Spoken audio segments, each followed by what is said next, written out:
ये भूषण शब्द कहलाने वाले लोग होता है जहाँ स्त्री को मात्र कामनी दिलाने का षड्यंत्र चल रहा है।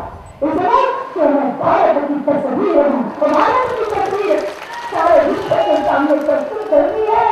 मैं तुलसीदास क्या अमर काव्य हूँ, मैं तुलसी की रामायण गीता की पावन वाणी हूँ, मैं उपनिषदों का सार हूँ, मैं ऋचाओं का तत्व हूँ, मैं भारतीय मनीषा के मानस का चिंतन जो धर्म और तत्व से युक्त होता है उसका आधार हूँ मैं।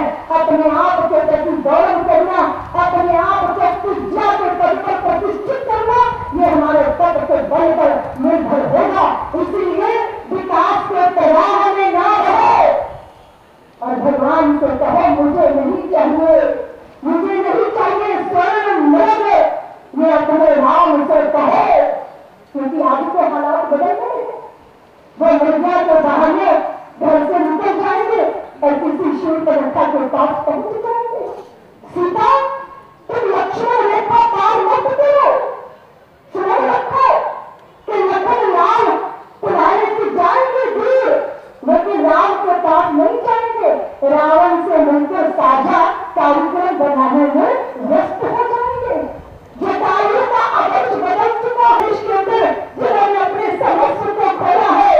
याद रखना हिंदू नारी, जब जब हिंदू कमजोर पड़ेगा तो भुगतान हिंदू स्त्री को ही करना होगा। इसीलिए ये दिन ना आए उसके लिए तुम संतानों को तैयार करो। वात्सल्य के त्योहार में सबको एकाग्रता के सूत्र में बांधना है।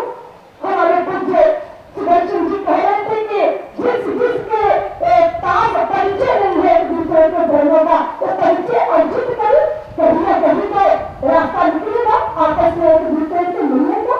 इसलिए उनका बदलता है जिनके पास हृदय होता है, जिनके पास हृदय नहीं होता उनके हृदय को परिवर्तित किया नहीं जा सकता।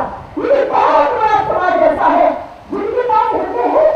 मैं अभी एक मुस्लिम बंधु से मिली, नाम उनका मदनी था, मोहम्मद मदनी।